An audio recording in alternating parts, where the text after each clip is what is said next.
Good morning, sir. Good morning, everyone. Good morning everyone. बेटा अपनी attendance लिखते जाइएगा चैट बॉक्स में।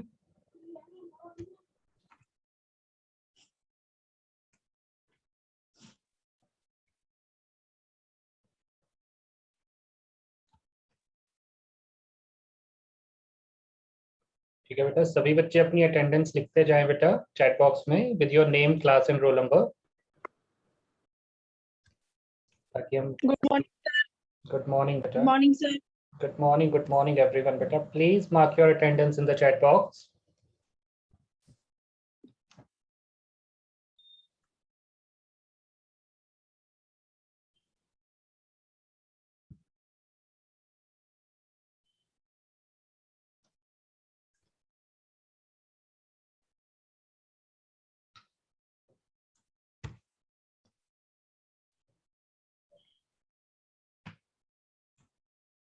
Good morning, sir. Good morning बेटा।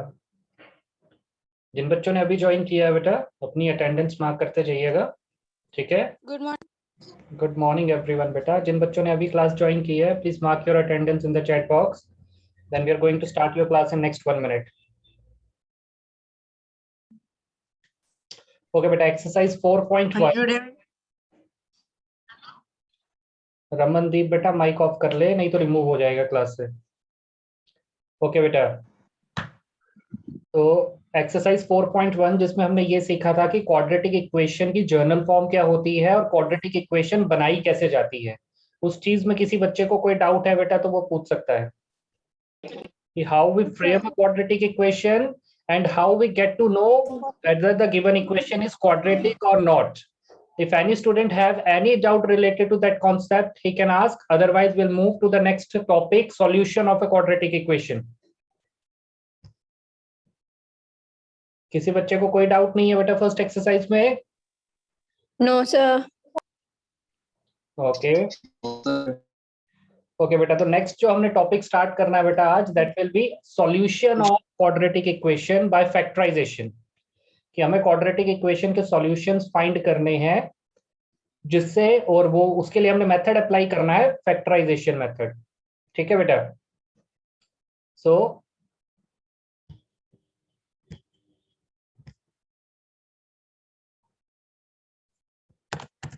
सबसे पहले हम बात करते हैं सॉल्यूशंस की। तो solutions of a quadratic equation का मतलब क्या है? जैसे हमारे पास एक क्वाड्रेटिक इक्वेशन है बेटा, सपोज जैसे फर्स्ट इक्वेशन आपको दी हुई है x² - 3x - 10 is equal to 0। तो जैसे आपने 6th 7th में या 8th 9th में पढ़ा है कि सॉल्यूशन का मतलब होता है वेरिएबल की वो वैल्यू जो हम इस इक्वेशन में लेफ्ट हैंड साइड में पुट करें तो हमारा आंसर राइट हैंड साइड के इक्वल आ जाए। Solution of A equation means the value of variable which satisfies the equation. Solution का क्या मतलब होता है बेटा किसी भी इक्वेशन का, कि वेरिएबल की वो वैल्यू जो लेफ्ट हैंड साइड और राइट हैंड साइड को इक्वल कर दे उसे हम इक्वेशन का सॉल्यूशन कहते हैं। अब क्वाड्रेटिक इक्वेशन, अब क्वाड्रेटिक पॉलिनोमियल आपने पढ़ा होगा बेटा सेकंड चैप्टर में। क्वाड्रेटिक पॉलिनोमियल के कितने जीरोस पॉसिबल हैं? कोई बताएगा बेटा? How many zeros possible for a quadratic polynomial? Infinitely. Sir, 2। Quadratic polynomial के मैक्सिमम जीरोस 2 हो सकते हैं। 2 जीरोस पॉसिबल होते हैं क्वाड्रेटिक पॉलिनोमियल के। ठीक है, क्योंकि उसकी डिग्री कितनी होती है बेटा? 2 होती है।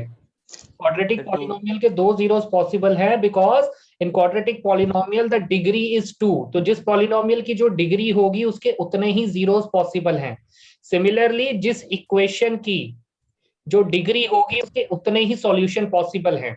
ठीक है बेटा, जैसे यहाँ पे हमारे पास डिग्री 2 है तो इसके 2 सॉल्यूशंस पॉसिबल हैं कि हम x की ऐसी 2 वैल्यूज हमें मिलेंगी जिन्हें यहाँ पे पुट करने से आंसर हमारा 0 के इक्वल हो जाएगा। तो that value is known as solution of the equation. उस वैल्यू को हम क्या कहते हैं बेटा? Solution of the equation. Solution of the equation का मतलब वेरिएबल्स की वो वैल्यू जो हम इक्वेशन में पुट करें तो इक्वेशन की लेफ्ट हैंड साइड और राइट हैंड साइड इक्वल हो जाए। ठीक है बेटा, तब वो वैल्यूज आपको वैल्यूज फाइंड करने के लिए आपके पास 3 मेथड्स होते हैं।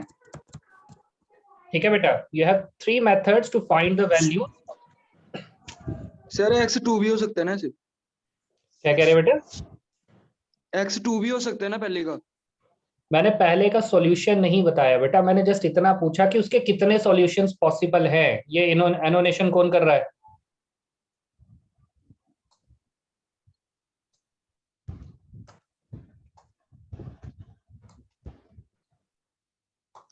ओके बेटा, तो मैंने आपसे ये पूछा था कि कितने सॉल्यूशन पॉसिबल है, कौन कौन से सॉल्यूशन है वो नहीं पूछा। ठीक है, अब सॉल्यूशन फाइंड करने के हमारे पास तीन मेथड होते हैं। पहला मेथड होता है फैक्टराइजेशन मेथड, जो आप अभी सीखोगे आज। ठीक है बेटा, first method is factorisation method. Second होता है बेटा हमारे पास completing the square, completing the square method. ठीक है बेटा, थर्ड मेथड जो हमारे पास होता है that will be the by quadratic method, या हम क्वाड्रेटिक फॉर्मूला भी कहते हैं, बाय क्वाड्रेटिक फॉर्मूला।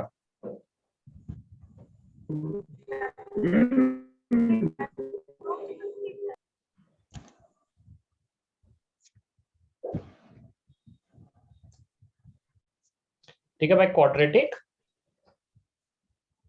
फॉर्मूला। ये तीन मेथड बेटा हमारे पास होते हैं क्वाड्रेटिक इक्वेशंस के सॉल्यूशन फाइंड करने के लिए। पहला मेथड फैक्टराइजेशन आज हम करेंगे। कंप्लीटिंग द स्क्वायर मेथड आपके सिलेबस में नहीं है, तो ये मेथड हम नहीं करेंगे, that will be removed from your syllabus, completing the square method. और बाय क्वाड्रेटिक फॉर्मूला, यानी आपने दो मेथड सीखने हैं इक्वेशंस को सॉल्व करने के लिए, factorisation and by quadratic formula. ठीक है बेटा, फैक्टराइजेशन मेथड आपने पहले भी पढ़ा हुआ है 9th में 8th में, कि जहां पे आप मिडिल टर्म को स्प्लिट करके फैक्टर्स बनाते हो। मिडिल टर्म को स्प्लिट करके क्या बनाते हो बेटा? फैक्टर्स बनाते हो, उसे हम फैक्टराइजेशन मेथड कहते हैं। जैसे फर्स्ट इक्वेशन है हमारे पास,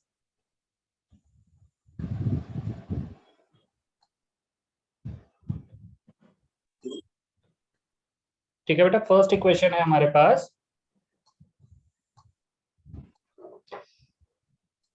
x square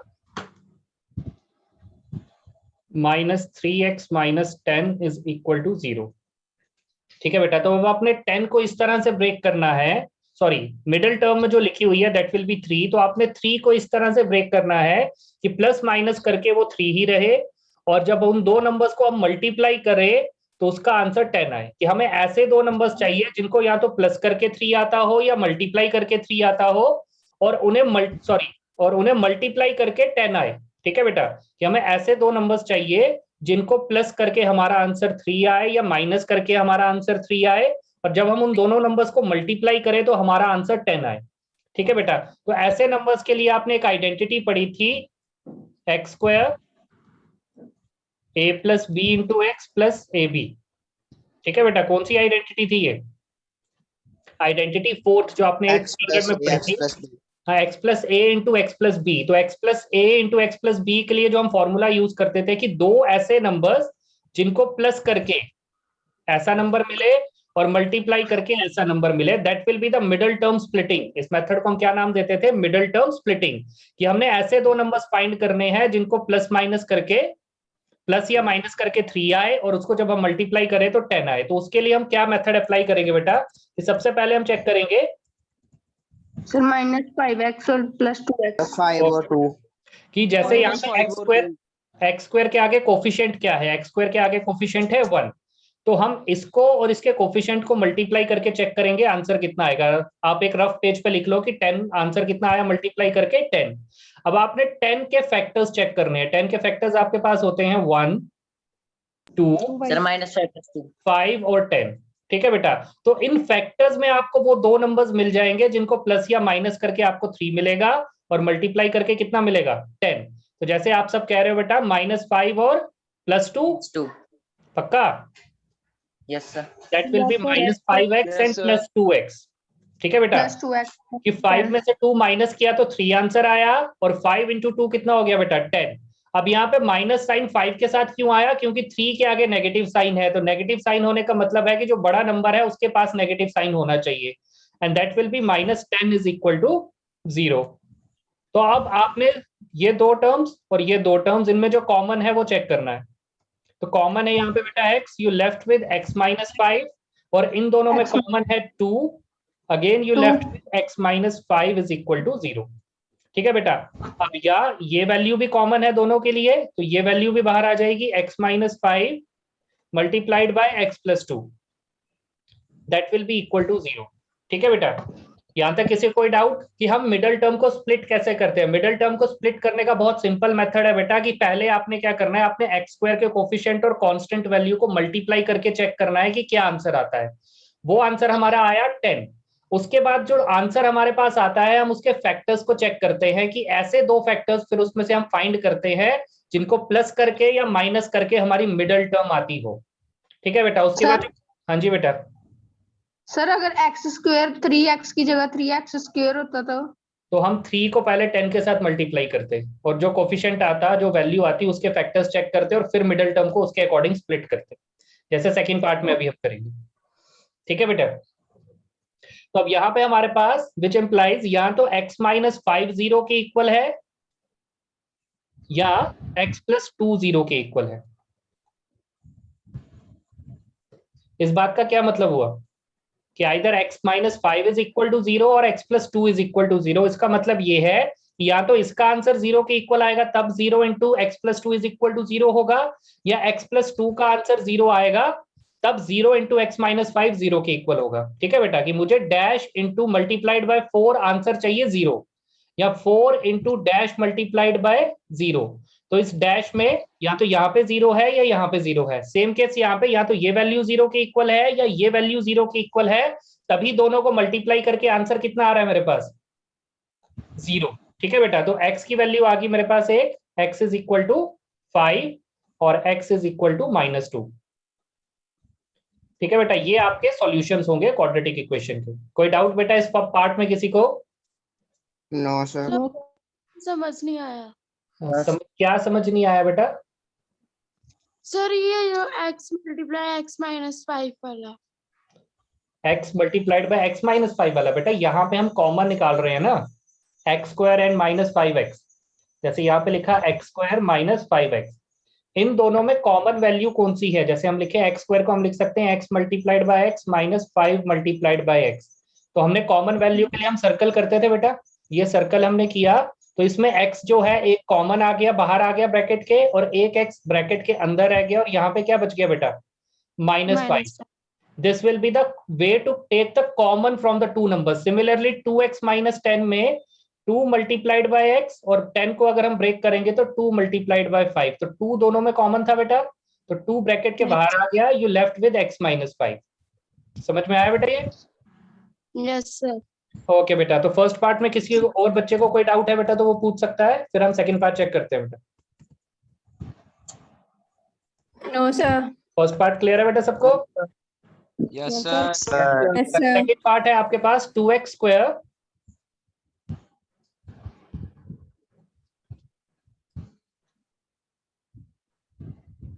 plus x minus 6 is equal to 0।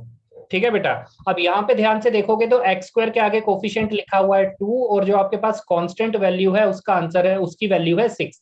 तो पहले आपने कांस्टेंट वैल्यू और कोफिशिएंट x स्क्वायर के कोफिशिएंट को मल्टीप्लाई कर लेना है, आपका आंसर आएगा बेटा 12। ठीक है, और उसके बाद आपने 12 के फैक्टर्स चेक करने हैं। 12 का पहला फैक्टर 1, दूसरा 2, then factor is 3, then 4, then 6 and then 12। ठीक है बेटा, और अब आपने ऐसे दो फैक्टर्स ढूंढने हैं जिनको प्लस करके या माइनस करके आंसर 1 आए, क्योंकि यहाँ पे सिर्फ सिंगल माइनस है, 3 इट मींस यहाँ पे इसका कोफिशिएंट 1 है। ठीक है बेटा, 4 and 3। 4 minus 3 The 4 minus 3. Okay बेटा, 4 minus 3 जी जी बेटा, 4 और 3, कि आपने ऐसे दो नंबर्स ढूंढने हैं जिनको प्लस करके या माइनस करके आपका आंसर 1 आए, और उन्हें मल्टीप्लाई करके आंसर कितना आए बेटा? 12, क्योंकि कोफिशिएंट ऑफ x स्क्वायर और कांस्टेंट को मल्टीप्लाई करके कितना आंसर आ रहा है? 12। तो आपने ऐसे दो फैक्टर्स ढूंढने हैं 12 के जिनको मल्टीप्लाई करके या प्लस करके, सॉरी, जिनको प्लस या माइनस करके हमारा आंसर 1 आए, तो योर आंसर इज 4 and 3। ये हम लिख सकते हैं 2x square plus 4 minus 3 into x minus 6 is equal to 0, कि हमने 4 और 3 को ब्रेक कर दिया बेटा। ठीक है, कि 4 minus 3 हमारे पास 1 होता है, तो you will get 2x square plus 4x minus 3x minus 6 is equal to 0। ठीक है बेटा, अब आपने वापस कॉमन चेक करना है कि कॉमन क्या क्या है। तो यहाँ पे अगर आप ध्यान से देखोगे तो कॉमन है 2, क्योंकि 4 भी 2 के टेबल में आता है, और x common, you left with x plus 2। ठीक है बेटा, यहाँ पे अगर आप ध्यान से देखोगे तो 3 और माइनस साइन दोनों कॉमन है, माइनस साइन भी कॉमन है और 3 भी कॉमन है, तो -3 बाहर आ जाएगा। Again you left with x plus 2 is equal to 0। Okay बेटा, Yes, sir.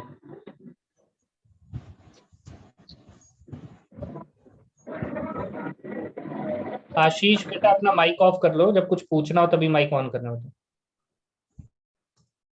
ओके बेटा, तो 2x into x plus 2 minus 3 into x plus 2। अब ध्यान से देखोगे तो इसमें x माइनस 2 और x माइनस 2 कॉमन है, तो x प्लस 2 कॉमन है, तो x प्लस 2 कॉमन बाहर आ गया। You left with 2x minus 3 is equal to 0। ठीक है बेटा, तो अब या ये वैल्यू 0 के इक्वल होगी या ये वैल्यू 0 के इक्वल होगी, उसके अकॉर्डिंग हमें x की वैल्यू मिल जाएगी। तो x plus 2 is equal to 0 और 2x minus 3 is equal to 0। ठीक है बेटा, तो अगर x प्लस 2 0 के इक्वल है तो इट मीन्स x की वैल्यू है -2, और अगर 2x माइनस 3 इसके इक्वल है तो इट मीन्स x की वैल्यू है 3/2। ठीक है बेटा, कि 3 को इस तरफ शिफ्ट करोगे तो 0 प्लस 3, तो यू विल गेट 3, और 2 यहाँ पे x के साथ मल्टीप्लाई हो रहा है, तो जब दूसरी तरफ शिफ्ट करोगे तो डिवाइड होगा, तो x इज इक्वल टू -2 और x इज इक्वल टू 3/2। ठीक है बेटा, इस तरीके से आपने मिडिल टर्म्स को स्प्लिट करके फैक्टर्स फाइंड करने हैं। किसी बच्चे को कोई डाउट बेटा सेकंड पार्ट में? No sir, second No, part sir. पूरा करना स्क्रीन पे। क्या कह रहे हो बेटा? सर सेकंड पार्ट थोड़ा सा ऊपर ऊपर से करना।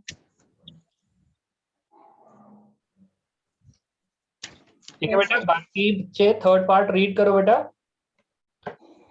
और रूट देख के डरना नहीं कि अंडर रूट में वैल्यू आ गई तो अब हम सॉल्व कैसे करेंगे। आपका फर्स्ट स्टेप वही है, आपने एक्स स्क्वायर के कोफिशिएंट और कांस्टेंट वैल्यू को मल्टीप्लाई करना और चेक करना है मल्टीप्लाई करके क्या आंसर आता है।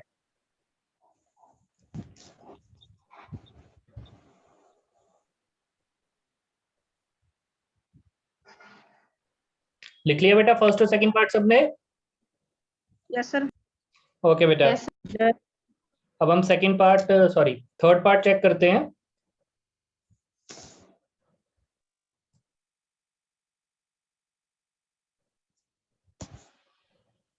थर्ड पार्ट है बेटा आपके पास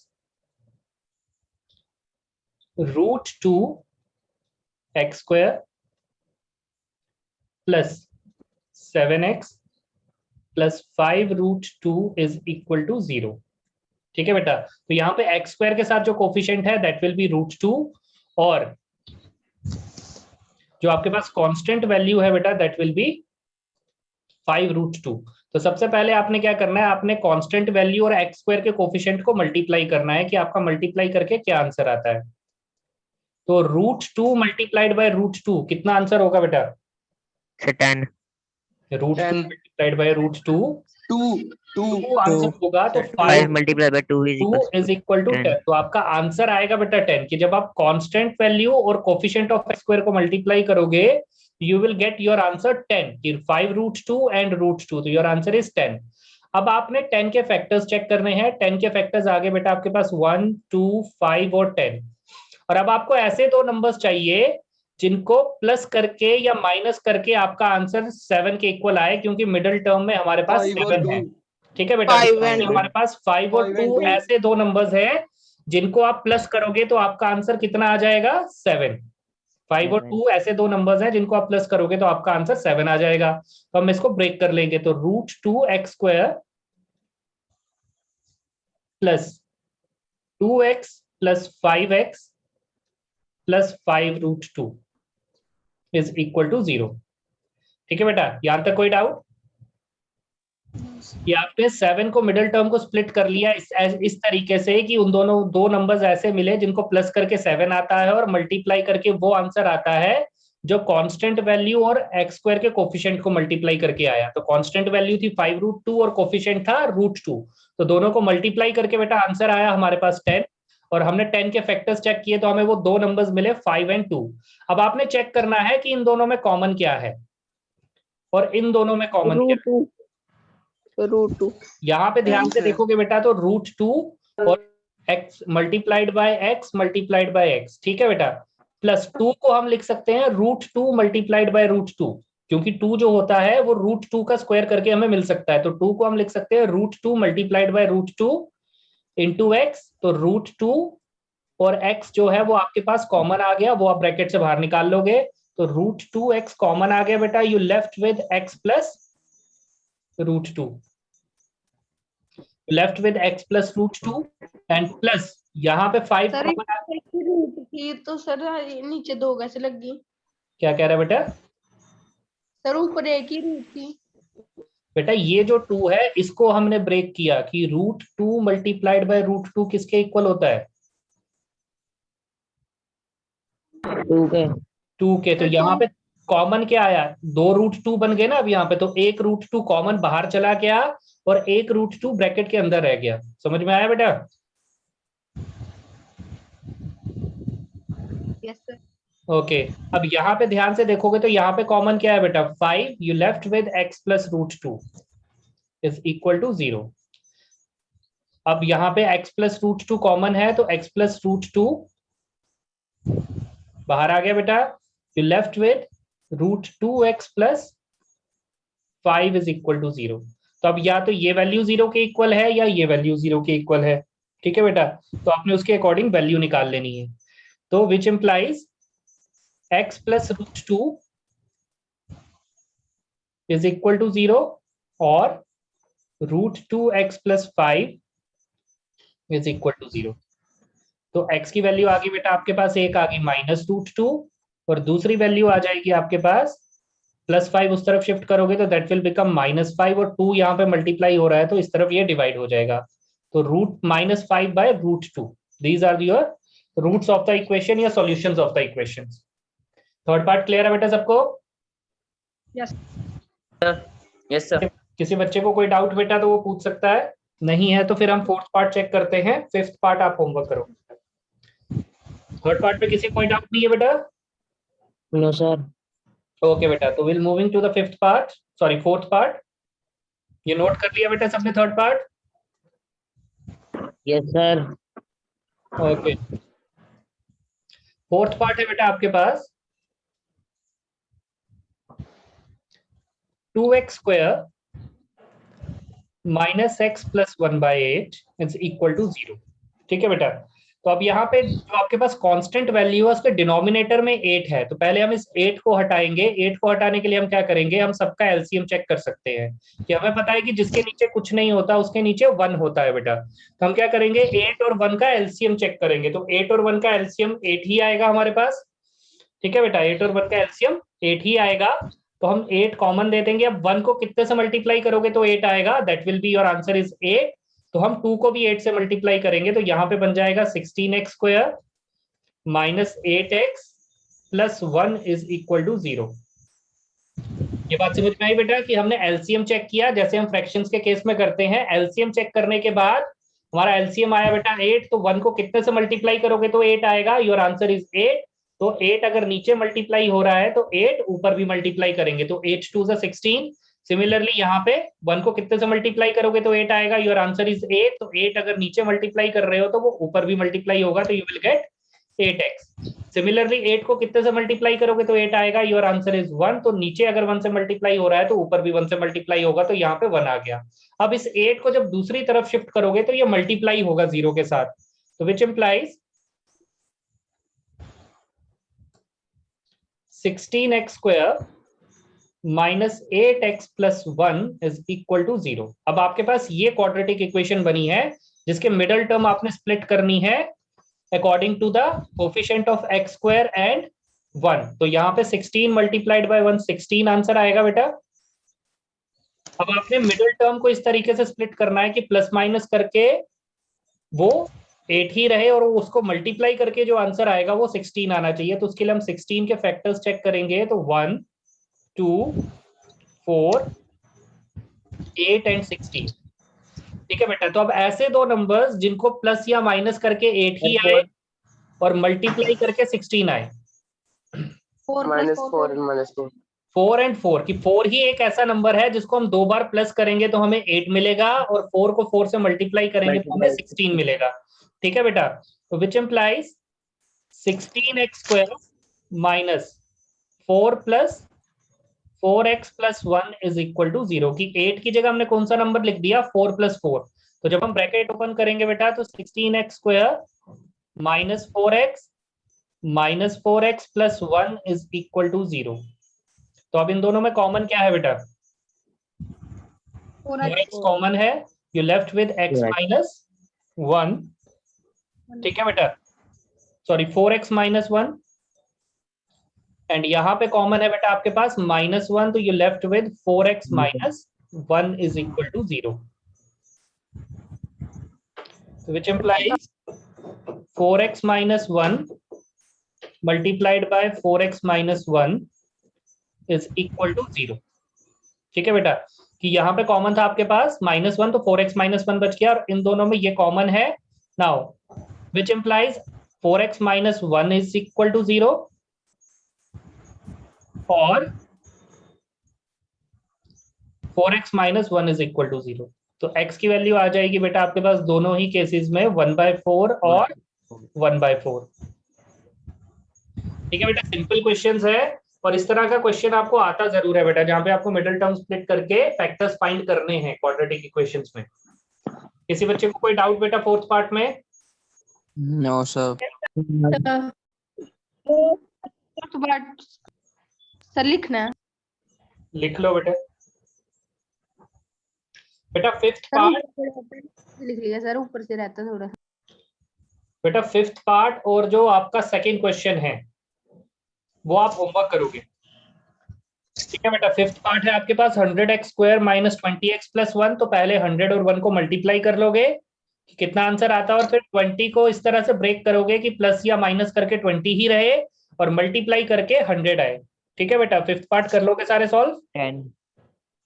ओके, 10 सही आंसर है बेटा। और सेकंड क्वेश्चन है सॉल्व द एग्जाम्पल नंबर 1। अब एग्जाम्पल नंबर 1 में आपकी इक्वेशन बन रखी होगी बेटा, आपने उसको स्प्लिट करके उसके फैक्टर्स निकालने हैं या उसके सॉल्यूशंस निकालने हैं। एग्जाम्पल नंबर 1 आपके पेज पे होगी, जिस भी पेज पे होगी बेटा बुक में, वहां पे आप एग्जाम्पल 1 के दोनों पार्ट्स पढ़ोगे। Page number 71। ओके बेटा, पेज नंबर 71, तो दोनों पार्ट्स पढ़ोगे। उन दोनों पार्ट्स में आपके पास इक्वेशन बनी हुई होगी, उन्होंने इक्वेशन फ्रेम करके आपको दी होगी, आपने उस इक्वेशन के सॉल्यूशन फाइंड करने हैं। क्लियर हो गया बेटा ये? Okay sir. ओके बेटा, now will moving to the third question.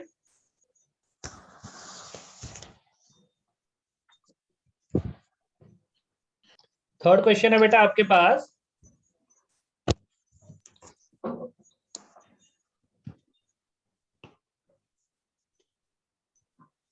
find two numbers whose sum is 27 and product is 182। ऐसे दो नंबर्स फाइंड करने हैं बेटा आपने जिनको प्लस करके आपके पास आंसर 27 आए और मल्टीप्लाई करके आंसर 182 आए। ठीक है बेटा, तो ऐसे दो नंबर्स फाइंड करने के लिए हमें पहले नंबर्स को क्या करना पड़ेगा? लेट करना पड़ेगा। तो नंबर्स को क्या लेट करेंगे बेटा हम? Sir, x and 27 First minus number x. equals to x, the second number equals to x plus 1. क्या कह रहे हो बेटा? First number equals to x, second number equals to x plus 1. Sir first x दूसरा 27 minus x। Sir, x x and plus 27 minus x. x plus 1 क्यों करेंगे बेटा? उसने नहीं कहा कि ये दोनों नंबर्स कॉन्जिक्यूटिव है। LCM and HCF. Sir 27 minus X and y. Okay बेटा, तो x एंड y, बट यहाँ पे हमारे पास क्वाड्रेटिक इक्वेशन एक ही वेरिएबल में है बेटा, दो वेरिएबल्स में नहीं है। तो हमें यहाँ तो Sir, सिर्फ x यूज करना है या सिर्फ y यूज करना है, हम दोनों वेरिएबल्स एक साथ यूज नहीं कर सकते। तो इसके लिए उसने हमें कंडीशन दी है कि दोनों वेरिएबल्स का जो सम है, जैसे आप बोल रहे हो x प्लस वाई का जो सम है वो 27 है, तो अगर एक वेरिएबल मैंने लेट किया है x, तो जो दूसरा वेरिएबल है वो क्या हो जाएगा बेटा? y is equal to 27 minus x, कि उसने ये कहा कि दो नंबर्स को प्लस करके 27 आंसर आ रहा है, तो एक को मैंने x लेट किया और एक को y लेट किया, और y की वैल्यू भी किस फॉर्म में निकाल ली? x की फॉर्म में, यानी मेरा एक वेरिएबल होगा x और दूसरा वेरिएबल होगा बेटा 27 माइनस एक्स, कि एक नंबर को हम x लेट करेंगे और दूसरे नंबर को हम 27 माइनस एक्स लेट करेंगे। बात समझ में आई बेटा कि दोनों को प्लस करके आंसर आता है 27, तो one number is x and another number is 27 minus x. तो let the two numbers B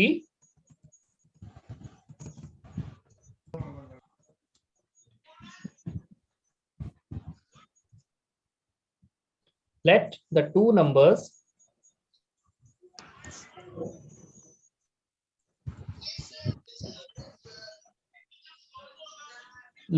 numbers be x and x, sorry, 27 minus x। ठीक है बेटा, एक नंबर हमने x लेट किया और दूसरा नंबर हमारे पास आ गया 27 minus x. Now according to question जो हमसे कह रहा है बेटा कि अकॉर्डिंग टू क्वेश्चन कि इन दोनों नंबर्स को मल्टीप्लाई करके जो आंसर आ रहा है दैट विल बी 182, जो इनका प्रोडक्ट है वो कितना आ रहा है बेटा 182, which implies x multiplied by 27 minus x is equal to 182। कि आपको इन दोनों नंबर्स को जब आप मल्टीप्लाई करोगे तो आपका जो आंसर आएगा बेटा दैट विल बी 182। तो अब आपने क्या करना है, इनको मल्टीप्लाई कर लेना है। जैसे x मल्टीप्लाइड बाय 27 तो 27x, x multiplied by x that will be equal to minus x square is equal to 182। ठीक है, और अब आपने इसको standard form of quadratic equation में फ्रेम करना है। Standard form of quadratic equation ये कहती है कि राइट हैंड साइड में 0 होना चाहिए। राइट हैंड साइड में क्या होना चाहिए बेटा, 0 होना चाहिए। तो और एक्स स्क्वायर की जो कोफिशिएंट है वो पॉजिटिव होनी चाहिए, एक्स स्क्वायर का जो कोफिशिएंट है वो पॉजिटिव होना चाहिए। तो अगर हम इसको ऐसे लिख लें, that will be written as x square minus 27x x square minus 27x plus 182 is equal to 0। ठीक है बेटा, कि x स्क्वायर को आपने पॉजिटिव रखना था तो आपने क्या किया, आपने x स्क्वायर और 27x को माइनस साइन से मल्टीप्लाई कर दिया, तो you will get x square minus 27x plus 182 is equal to 0। ठीक है, या सिंपल वे में कहें कि 2 माइनस नहीं आएगा सर पॉजिटिव कैसे आया वो? ऐसे आया बेटा 27, लेफ्ट हैंड साइड से राइट हैंड साइड में गया। समझा रहा हूं बेटा, 27 minus x square is equal to 182। ठीक है, अब मुझे एक्स स्क्वायर पॉजिटिव चाहिए था तो मैंने इसको भी इधर शिफ्ट कर दिया और इसको भी इधर शिफ्ट कर दिया, तो you will get 0 is equal to 182 plus x square minus 27x। ठीक है बेटा, कि एक्स स्क्वायर यहाँ पे नेगेटिव था तो जब इसको दूसरी तरफ शिफ्ट करेंगे तो ये पॉजिटिव हो जाएगा, और 27x यहाँ पे पॉजिटिव था तो जब इसको दूसरी तरफ शिफ्ट करेंगे तो ये नेगेटिव हो जाएगा। तो we will get 182 plus x square minus 27x। और उसके बाद मैंने क्या किया, मैंने इनको रीअरेंज कर दिया बेटा। उसके बाद क्या किया, मैंने इनको रीअरेंज कर दिया कि एक्स स्क्वायर को आगे लिख दिया, ठीक है 27, उसके बाद लिख दिया 27x और उसके बाद लिख दिया प्लस 182 इज इक्वल टू 0। यहां तक कोई डाउट बेटा? ठीक है, इस तरीके से हम लिख सकते हैं that x square minus 27x plus 182 is equal to 0, कि आपने एक्स स्क्वायर का कोफिशिएंट हमेशा पॉजिटिव रखना है, इस बात का आपने ध्यान रखना है। ठीक है, तो पॉजिटिव रखने के लिए आप उसको साइड्स में इंटरचेंज कर दोगे। अगर वो लेफ्ट हैंड साइड में नेगेटिव है तो उसको राइट हैंड साइड में शिफ्ट कर दो, और अगर राइट हैंड साइड में नेगेटिव है तो उसे लेफ्ट हैंड साइड में शिफ्ट कर दो। अब आपने क्या करना है, अब आपने 27 को इस तरीके से ब्रेक करना है, मिडिल टर्म को इस तरह से स्प्लिट करना है कि प्लस या माइनस करके 27 ही रहे और मल्टीप्लाई करके 182 आए। ठीक है बेटा, तो उसके लिए 182 के फैक्टर्स चेक करने पड़ेंगे, तो वो फैक्टर्स आप चेक करोगे जब हम इसे ब्रेक करेंगे। ठीक है, तो you will get x square minus 14x minus 13x plus 182 is equal to 0। ठीक है बेटा, 182 के फैक्टर्स चेक करोगे तो उसमें 14 और 13 ऐसे दो नंबर्स आएंगे जिनको प्लस करके आपको 27 मिल जाएगा और मल्टीप्लाई करके 182 मिल जाएगा। ठीक है, अब यहाँ पे आपके पास कॉमन आ गया बेटा x और यहाँ पे कॉमन आ गया 13। you'll get common x left with x minus 14। 13 और 14 नंबर, हाँ जी बेटा,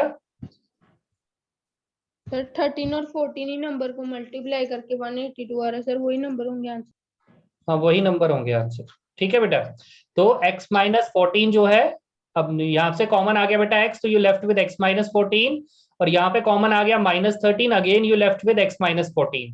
तो x माइनस 14 जो है बेटा वो ब्रैकेट से बाहर आ जाएगा, you left with x minus 13 is equal to 0, तो which implies x minus 14 is equal to 0 और x minus 13 is equal to 0, तो x is equal to 14 and x is equal to 13। 13.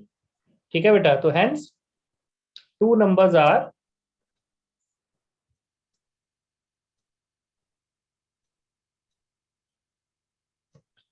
x की जगह अगर हम 14 वैल्यू पुट करेंगे तो 14 and 27 minus 14 that will be equal to 14 and 13, और अगर 13 वैल्यू पुट करोगे बेटा तो 27 माइनस 13, तो योर आंसर इज 13 एंड 14। ठीक है बेटा, कि आपने नंबर लेट किया था x एंड 27 माइनस एक्स, तो x की वैल्यू एक बार 14 आई है और एक बार 13 आई है, आपने दोनों वैल्यूज पुट करके आंसर्स निकालने हैं, तो एक बार आपका आंसर आएगा 14 एंड 13 और एक बार आपका आंसर आएगा 13 एंड 14, तो ऑलमोस्ट सेम ही है, दोनों में कोई फर्क नहीं है। सर मैं समझ नहीं लास्ट में क्या किया जरा। बेटा जो लेट किया हुआ था ना हमने, टू नंबर्स को क्या लेट किया था, x एंड 27 माइनस एक्स, तो x की वैल्यू थी यहाँ पे 14, तो 14 लिखा, और यहाँ पे भी x की वैल्यू 14 थी तो 14 लिखा, तो मेरा आंसर क्या आ गया बेटा 14 एंड 13, और दूसरी वैल्यू जो मेरे पास x की आई है वो आई है 13, तो मैंने दोनों जगह 13 पुट किया तो मेरे पास आंसर आ गया 13 एंड 14, तो आंसर में कोई फर्क नहीं पड़ा, बट आपने x की दोनों वैल्यूज पुट करके आंसर्स निकालने होते हैं। बात समझ में आई बेटा? Yes sir. Yes Yes, sir. sir. Okay बेटा, किसी बच्चे को कोई डाउट इस क्वेश्चन में? ना सर। ओके बेटा, कोई डाउट नहीं है, तो जो बाकी बचे हुए क्वेश्चन हैं वो हम कल डिस्कस करेंगे। ठीक है, तब तक के लिए आप घर पे रहो और बाकी सब्जेक्ट्स की पढ़ाई करो। ठीक है बेटा, stay safe and stay at home. Okay बेटा, you can leave the class अगर कोई डाउट नहीं है बेटा तो। Thank you, sir. Thank you sir.